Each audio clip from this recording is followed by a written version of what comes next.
School बसची 18% भाडेवाढ मागे घेण्यात आल्याची शक्यता मावळली आहे। अवैध खासगी वाहतूक रोखण्यास महायुती सरकार सपशेल अपयशी ठरल्यामुळे बस मालक संघटना आक्रमक झाली आहे। सरकारनं अवैध खासगी वाहतुकीला मोकळं रान दिल्यानं आम्ही भाडेवाढ मागे घेणार नाही असा पवित्रा स्कूल बस ओनर्स असोसिएशननं घेतला आहे। इयत्ता 10वी उत्तीर्ण अंगणवाडी सेविकांसाठी 1 वर्षाचा तर 12वी उत्तीर्ण सेविकांना 6 महिन्यांचा बालशिक्षण प्रमाणपत्राचा कोर्स करणं बंधनकारक करण्यात आलंय।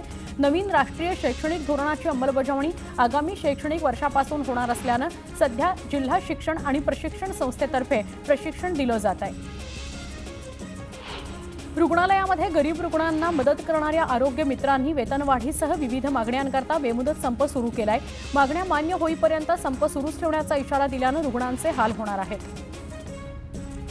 वारसांना मुंबईतच हक्काची घरं मिळावीत यासाठी गिरणी कामगार संघटनेकडून 6 मार्चला मोर्चा काढण्यात येणार आहे। आझाद मैदान ते विधान भवन असा मोर्चा काढण्यात येणार आहे। मध्य महाराष्ट्र, कोकण, मराठवाडा आणि विदर्भात गेल्या वर्षी झालेल्या मुसळधार आणि अतिमुसळधार पावसामुळे नागपूर, अमरावती, छत्रपती संभाजीनगर, नाशिक, पुणे, कोकण या भागातील धरणांमध्ये फेब्रुवारीत 60%हून अधिक जलसाठा आहे। त्यामुळे उन्हाळ्यामध्ये मराठवाड्यासह सगळ्याच भागात पाणी टंचाई भासू शकते। सिडकोतर्फे 26,000 घरांची ऑनलाईन सोडत काढण्यात आली। त्यात 21,399 जणांना त्यांच्या पसंतीचं घर मिळालं। सिडकोच्या इतिहासातली ही आतापर्यंतची सगळ्यात मोठी लॉटरी आहे। राज्य शिक्षण मंडळाच्या 10वीच्या लेखी परीक्षेला शुक्रवारपासून सुरुवात होते। या परीक्षेसाठी राज्यातील सरकारी, अनुदानित आणि खासगी व्यवस्थापनाच्या 23,000हून अधिक शाळांनी जय्यत तयारी केली आहे। 10वी आणि 12वीच्या परीक्षेला विद्यार्थी वेळेवर परीक्षा केंद्रावर पोहोचण्यासाठी डोंबिवली शहर वाहतूक शाखेच्या वतीनं शाळा महाविद्यालयांच्या हद्दीत रायडर्स म्हणजेच वाहतूक शाखेचे हवालदार तैनात करण्यात आलेत। बोर्डाच्या परीक्षांच्या कालावधीमध्ये हा उपक्रम हाती घेण्यात आलाय। राज्यातील 4 कृषी विद्यापीठांमधील पदव्युत्तर अभ्यासक्रमांसाठीची सामायिक प्रवेश परीक्षा 23 ते 25 मे या कालावधीत आयोजित करण्यात येणार आहे। या परीक्षेसाठी 10 मार्चपर्यंत ऑनलाईन अर्ज भरता येणार आहेत। परीक्षेचा निकाल 10 जूनला जाहीर करण्यात येणार आहे।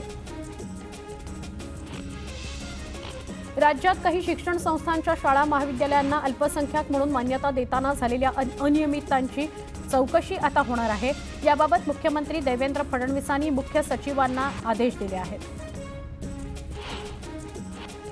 शिक्षण क्षेत्रात होत असलेले बदल लक्षात घेऊन Cambridge university press and assessment, Vishwakarma विद्यापीठ यांच्यातर्फे गुणवत्तापूर्वक शिक्षक घडवण्याकरता सेवापूर्व प्रशिक्षण अभ्यासक्रम विकसित करण्यात आला आहे। अशा प्रकारचा हा पहिलाच अभ्यासक्रम असून ऑनलाईन आणि प्रत्यक्ष संमिश्र पद्धतीनं हा अभ्यासक्रम राबवण्यात येणार आहे।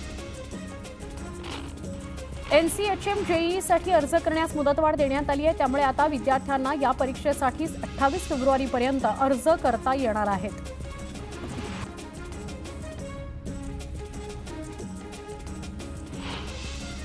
गजानन महाराजांचा प्रकट दिन सोहळा संतनगरी शेगावात मोठ्या थाटामाटात साजरा केला जातोय।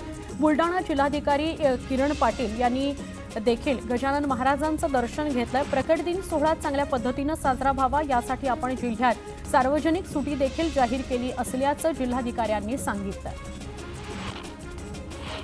जळगावच्या धरणगाव शहरात रस्त्यालगतच्या महावितरणच्या डीपी दुर्घटनांना आमंत्रण देत असल्याचं पाहायला मिळतंय। उघड्या डीपीमुळे अनेकदा किरकोळ अपघाताच्या घटना घडल्या आहेत। असं असूनही महावितरण विभागाकडून याकडे दुर्लक्ष होत आहे। त्यामुळे तातडीनं याकडे लक्ष देण्याची मागणी स्थानिकांकडून करण्यात येते।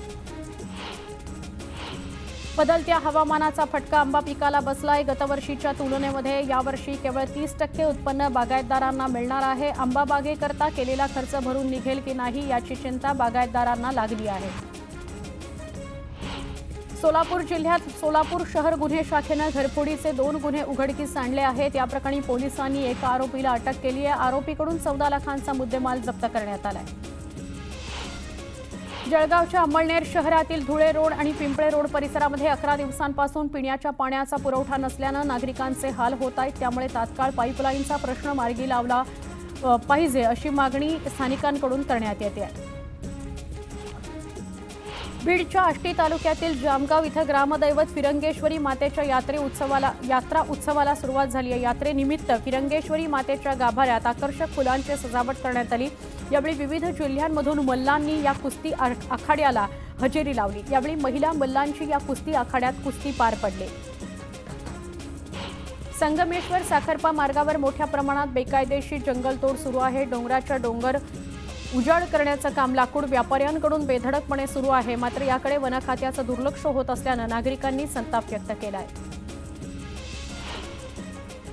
छत्रपती संभाजीनगरमधल्या घाटी रुग्णालयातील परिचारिकांनी प्रलंबित मागण्यांकरता एकदिवसीय आंदोलन पुकारलंय। परिचारिकांच्या या कामबंद आंदोलनामुळे रुग्णालयातील रुग्णसेवेवर मोठा परिणाम झाला आहे। रत्नागिरीतील संगमेश्वर देवरुख रस्त्याजवळ मोठ्या प्रमाणावर बेकायदेशीर उत्खनन आणि भराव टाकण्याचा प्रकार वाढल्यात। याकडे महसूल विभागाचं जाणीवपूर्वक दुर्लक्ष करत असल्याची तक्रार नागरिकांकडून व्यक्त होती आहे। या बेकायदेशीर उत्खननामुळे पर्यावरणावर मोठा परिणाम होत असून रस्त्यालगतची भूस्खलनाची शक्यता वाढली आहे।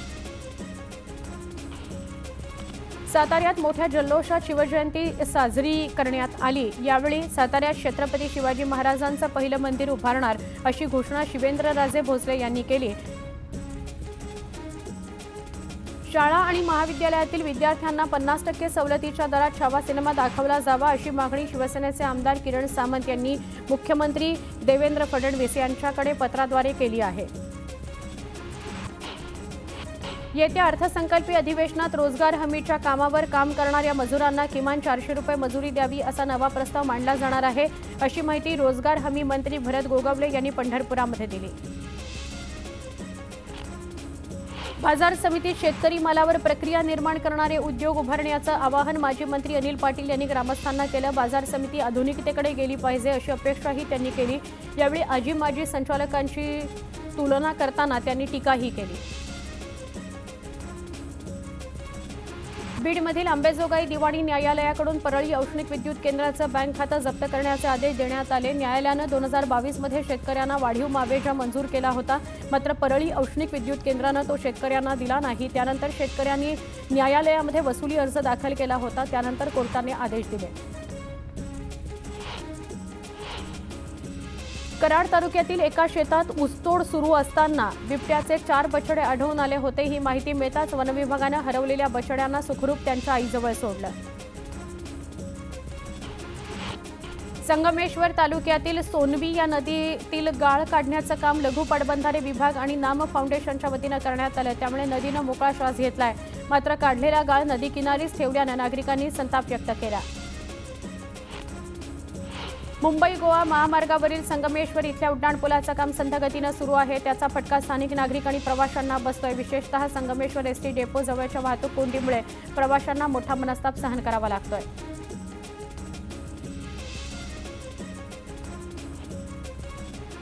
एक स्पेशल रिपोर्ट आपण बघणार आहोत। भाजप आमदार सुरेश धस यांनी धनंजय मुंडेंच्या घेतलेल्या भेटीवरून राजकारण काही थांबायचं नाव घेत नाहीये। फक्त 20 ते 30 मिनिटांची भेट असतानाच बावनकुळे 4 तास का म्हणाले हे त्यांनाच विचारा असं सुरेश धस म्हणाले। या भेटीतून काहीतरी डील झाली असावी असा आरोप संजय राऊतांनी केलाय। विरोधकांनी निशाणा साधल्यानं सुरेश धस काहीसे बॅकफुटवर गेलेत। धस मुंडे भेटीचं पुराण, त्यांच्या तोंडून बोलता बोलता 4.5 तास हा शब्द कसा आला हे मी सांगू शकत नाही। विरोधकांचा धसांवर निशाणा, ज्या क्षणी तिकडे आकाच्या आका आले त्या क्षणी त्यांनी त्या बैठकीतून बाहेर पडायला पाहिजे, याला नैतिकता म्हणतात। भेटीमुळे सुरेश धस बॅकफुटवर, मंत्रिमंडळाचा कोणीच गेले नाही भेटायला, याला काय जायची गरज पडली? अरे कुछ तो गडबड है। भाजप आमदार सुरेश धसांनी मंत्री धनंजय मुंडेंची घेतलेल्या भेटीवरून सुरू झालेला राजकीय वाद काही थांबण्याचं नाव घेत नाही। विरोधकांनी हा मुद्दा चांगलाच लावून धरला। विरोधक फिरून फिरून हा विषय उकरून सुरेश धसांची कोंडी करण्याचा प्रयत्न करीत असल्याचं चित्र पाहायला मिळतंय। धस मुंडेंदरम्यान भेट किती वेळ झाली यावरून दावे प्रतिदावे केले जात आहेत। धस मुंडेंमध्ये भेट केवळ 20 मिनिटांची होती, मात्र बावनकुळे यांनी 4 तास बैठक झाल्याची चुकीची माहिती दिली। ते तसं का बोलले याबाबत तुम्हीच त्यांना विचारा असा खुलासा सुरेश धसांनी केला होता।